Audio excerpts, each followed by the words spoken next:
Karena kamu mandul. Kenapa kamu tega mengkhianatiku, Mas? Tanya Arumi lirih, tetapi Mahesa dan Kayla dapat mendengar suara wanita itu. Apa kurangnya aku hingga kamu bermain api di belakangku? Pundak wanita itu turun naik, tubuhnya bergetar hebat dan air matanya terus mengalir, membasahi pipi. Arumi terkulai lemas di lantai. Pengkhianatan Mahesa dan Kayla memberikan luka yang teramat dalam. Ia tak menyangka, suami yang sangat dicintainya tega berselingkuh dengan sahabatnya sendiri. Bagi Arumi tidak ada hal yang paling menyakitkan di dunia selain perselingkuhan. Dulu Arumi kecil dan sang mama harus menderita akibat papa kandungnya berselingkuh dengan mantan kekasih pria itu. Mendiang mama kandung Arumi menjadi korban kekerasan dalam rumah tangga. Pukulan, tamparan, dan cambukan menjadi makanan sehari-hari. Tindakan kekerasan itu dilakukan di hadapan Arumi kecil. Oleh karena itu ia mengalami trauma dan kenangan buruk di masa lalu telah membekas, terpatri indah dalam memori ingatannya. Mahesa masih bergeming, ia terdiam tak mampu berucap, hanya penyesalan yang hinggap dalam benaknya saat ini. Walaupun rasa cinta dalam hati pria itu mulai memudar dan tergantikan oleh cinta yang baru, tetapi melihat Arumi bersedih, nalurinya sebagai seorang suami yang ingin selalu melindungi tergerak dan ingin memeluk wanita itu. Ia hendak berjongkok, mensejajarkan posisi dengan istrinya, tetapi suara cempreng Kayla menghentikan gerakannya. Kamu ingin tahu kenapa Mas Mahes berselingkuh? Tanya Kayla. Gadis itu beranjak dari ranjang, hanya mengenakan bed cover untuk menutupi tubuhnya yang polos. Itu semua karena kamu mandul, jawab Kayla sambil menekankan setiap kalimat yang diucapkan. Kalau kamu bisa memberikan anak, mungkin Mas Mahes tidak mungkin selingkuh. Kayla diam, pekik Mahesa. Bola mata pria itu melebar sempurna. Perkataan Kayla membuatnya terkejut, sebab setahu Mahesa, hubungan di antara istri dan kekasih gelapnya itu terjalin baik. Namun entah mengapa, ia malah mendengar kekasihnya mengucapkan kalimat yang mampu menyakiti perasaan Arumi. Kenapa aku harus diam? Aku berkata yang sebenarnya. Kamu selingkuh karena wanita itu mandul kan? Kalau dia bisa memberikan anak, mana mungkin kamu bersedia menuruti keinginan Tante Naila untuk berkencan denganku. Kayla berjalan memutari tubuh Arumi, tatapan mata gadis itu tak pernah beralih dari sosok wanita yang terkulai lemas di lantai. Asal kamu tahu, hubungan kami didukung penuh oleh mertuamu, Arumi. Bahkan ide gila ini diputuskan sendiri oleh Tante Naila, sebab dia sudah bosan harus terus menunggu kamu memberikan keturunan pada keluarga Adiguna. Awalnya aku dan Mas Mahes tidak saling mencintai, namun lambat laun tumbuh cinta di antara kami, apalagi aku memiliki paras cantik, tubuh seksi dan sangat liar di atas ranjang. Dalam kurun waktu 3 bulan suamimu sudah mulai melupakanmu dan beralih mencintaiku. Sudah cukup, Kayla. Mahesa menatap Kayla dengan penuh emosi. Tangannya mengepal, ingin rasanya menampar wajah kekasihnya itu. Tapi pria itu tidak tega kalau harus melukai ibu dari calon anaknya. Akhirnya ia hanya dapat menahan amarah. Alih-alih membungkam mulut, Kayla terus mengeluarkan isi hati yang disimpan olehnya selama ini. Kamu terlalu sibuk dengan pekerjaan hingga lupa bahwa di rumah ada seorang pria yang membutuhkan belayan dan kasih sayang darimu. Kayla tersenyum. Jadi jangan salahkan kami jika cinta itu tumbuh dengan sendirinya. Tak kuat mendengar kenyataan yang ada di hadapannya, Arumi berhambur, lalu mendorong Kayla hingga gadis itu terjerambak. Untung saja wanita yang berprofesi sebagai dokter bedah itu mendorong sahabatnya ke atas ranjang, sehingga gadis itu tidak perlu merasakan sakit akibat membentur kerasnya lantai. Arumi menarik rambut Kayla hingga gadis itu menundukkan kepala. Ia mencengkeram rambut hitam legam indah terurai milik sahabatnya dengan keras. Bukan hanya menjambak, tapi ia juga memukuli serta mencakar tubuh Kayla. Au, sakit! Oke Kayla. Gadis itu menatap Arumi dengan suara tak percaya. Dasar wanita sinting, lepaskan aku, timpalnya. Kayla mengulurkan tangan mencoba melepaskan cengkeraman itu dari rambutnya. Namun usahanya sia-sia. Arumi semakin mengeratkan cengkeraman hingga membuat Kayla meraung. Mahesa terkesiap sejenak, menyaksikan betapa buasnya Arumi menyerang Kayla. Wanita itu terus menyerang Kayla seperti orang gila, tidak memberikan kesempatan pada gadis itu untuk melakukan perlawanan. Mas Mahes, tolong aku, pinta Kayla dengan mata berkaca. Jemari lantik Arumi menarik helaian rambut Kayla dengan kuat hingga gadis itu merasa mahkota indah miliknya akan terlepas. Dasar pelakor, tidak tahu diri, maki Arumi seraya menjambak dan memukuli tubuh Kayla. Arumi melampiaskan kekesalannya. Ia menatap gadis itu dengan tatapan nyalang, seperti seekor singa yang siap menerkam mangsa. Kayla semakin panik saat tangan sahabatnya hendak memberikan pukulan keras pada bagian perut. Andai saja wanita itu mendaratkan sebuah pukulan, maka nasib janin dalam kandungannya berbahaya. Tolong jangan pukul perutku, pinta Kayla memelas. Air mata sudah mulai membanjiri pipi, lalu sisa percintaan bersama Mahesa masih tersisa di kening. Sejujurnya ia iba melihat kondisi Kayla, penampilan gadis itu sangat menyedihkan. Tubuhnya terdapat luka cakaran yang disebabkan oleh jemari lembut Arumi. Wajahnya memerah akibat menahan sakit. Karena rambutnya dijambak, sungguh Arumi tidak tega melihatnya.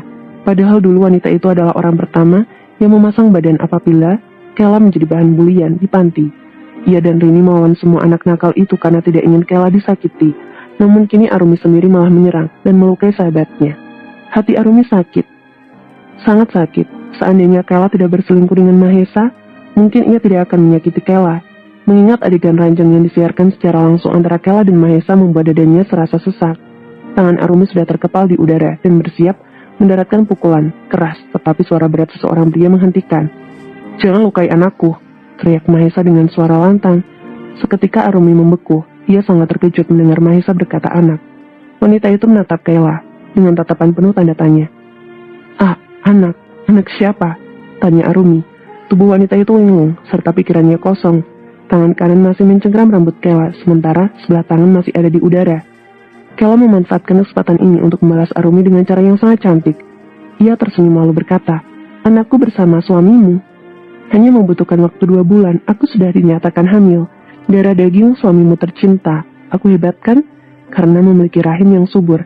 Tidak sepertimu, wanita mandul," bisiknya. Lalu ia beringsut menjauhi Arumi. "Jadi anak itu adalah darah daging Mas Mahes," gumam Arumi.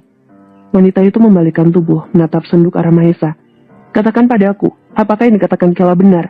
Jawab Mas, jangan diam saja," teriak Arumi. "Tentu saja benar, bayi dalam kandungan Kayla adalah anaknya Mas Mahesa," seru seorang wanita yang berdiri di ambang pintu sumber suara. Di sana Nela berdiri dengan angkuh sambil menatap Arumi dengan sinis. Tangannya terlipat di dada dan tak lupa senyuman terlukis di wajah. Wanita parubaya itu berjalan mendekati Arumi, memandangi penampilan sang menantu dari atas kepala hingga ke ujung kaki.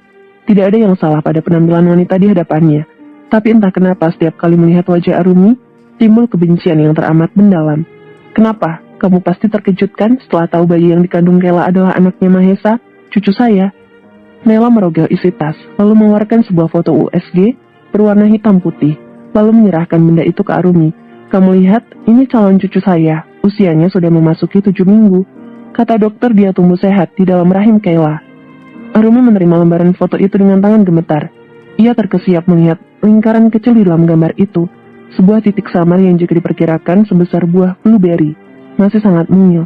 Tetapi perkembangan yang dialami janin itu sangat pesat. "Ya Tuhan, janin ini masih sangat kecil.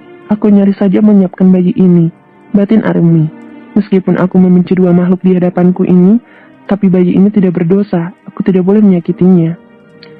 "Bagaimana? Kamu bisa tidak memberikan hasil foto yang sama persis seperti milik Kayla?"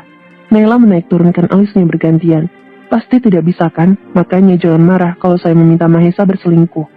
Setelah puas memprovokasi Arumi, Naila menarik foto USG itu dengan kasar, kemudian menyimpannya lagi ke dalam tas. "Berhubung Kayla hamil oleh anak saya, maka secepatnya ia akan dinikahi oleh Mahesa, dan itu artinya..." "Aku tidak sudi di madu," sergah Arumi. "Oleh karena itu aku akan menggugat cerai Mas Mahes." Arumi mengerti maksud dari perkataan mertuanya, meskipun tidak diucapkan secara jelas, tapi udah nggak zaman kali. Nela menginginkan pernikahan yang telah dibina oleh dirinya dan Mahesa selama 5 tahun terakhir dengan cerai. Kendati rasa cinta dalam hati wanita itu masih ada, udah nggak zaman kali. Antara suami dan sahabatnya membuat dia harus merelakan pernikahannya berakhir. Apalagi ada kehidupan baru di dalam rahim Kayla, hasil perbuatan zina yang dilakukan oleh iblis itu. Ia pikir mungkin inilah jalan terbaik bagi semua orang. Lagi pula Arumi tidak mau kalau sampai bayi dalam kandungan Kayla disebut sebagai anak haram yang terlahir tanpa ada pengakuan dari siapapun. "Tidak, aku tidak akan menceraikanmu, Rumi," seru Mahesa seraya berhambur menghampiri Arumi. Diraihnya jemari lentik itu lalu mendaratkan sebuah ciuman. "Aku tidak mau bercerai sayang." Tangan kekar itu menangkup wajah Arumi, membelai pipi dan wajah mulus milik sang istri. "Sampai kapanpun kamu akan tetap menjadi istriku, karena aku mencintaimu," ucapnya lirih. Ucapan terdengar bagaikan sebuah alunan musik yang merdu, menenteramkan jiwa dan menghanyutkan Arumi. Dalam sekejap wanita berparas cantik bagi Dewi Aphrodite terbuai oleh kata-kata manis yang terucap di bibir Mahesa. Ia memejamkan mata, menikmati sentuhan lembut dari tangan sang suami.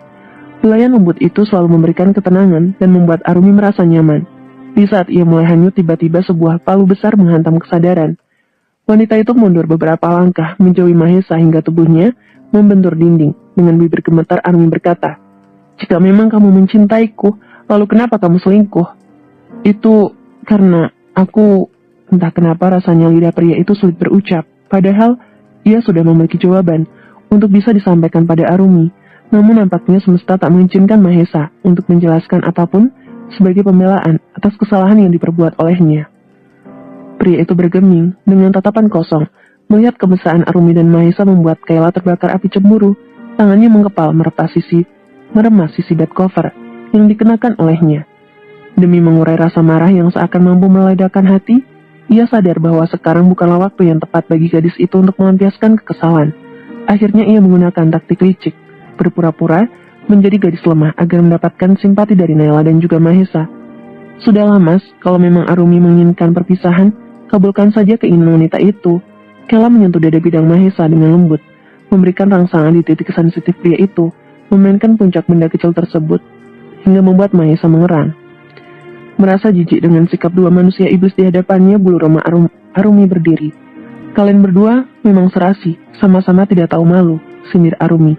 "Dan kamu mas, baru saja mengucapkan kata cinta padaku, tapi setelah jemari lantik sahabatmu bermain cantik, kamu sudah terangsang. Dasar laki-laki brengsek." Sebuah tamparan mendarat di pipi Mahesa. Tamparan itu cukup keras hingga meninggalkan noda di wajah pria itu. "Itu tidak sebanding dengan pengkhianatanmu padaku. Pokoknya aku akan tetap bercerai darimu," tukas Arumi. Wanita itu hendak meninggalkan kamar hotel yang menjadi saksi betapa bejatnya kelakuan dua insan manusia yang tengah dimabuk cinta. Merasa ada suatu hal yang masih mengusik pikiran, Arumi berhenti sejenak, kemudian memandangi Mahesa, Kayla, dan Nayla satu persatu. "Kalian semua akan menerima balasan atas apa yang telah diperbuat padaku. Di saat waktunya tiba, aku adalah orang pertama yang akan menyaksikan kehancuran keluarga Adiguna," tuturnya sebelum pergi meninggalkan mereka. "Cuy, berani-beraninya dia mengancamku." Nayla membanting bagian bokongnya dengan kasar di atas sofa, lalu ia berucap, "Dasar menantu mandul." Bersambung.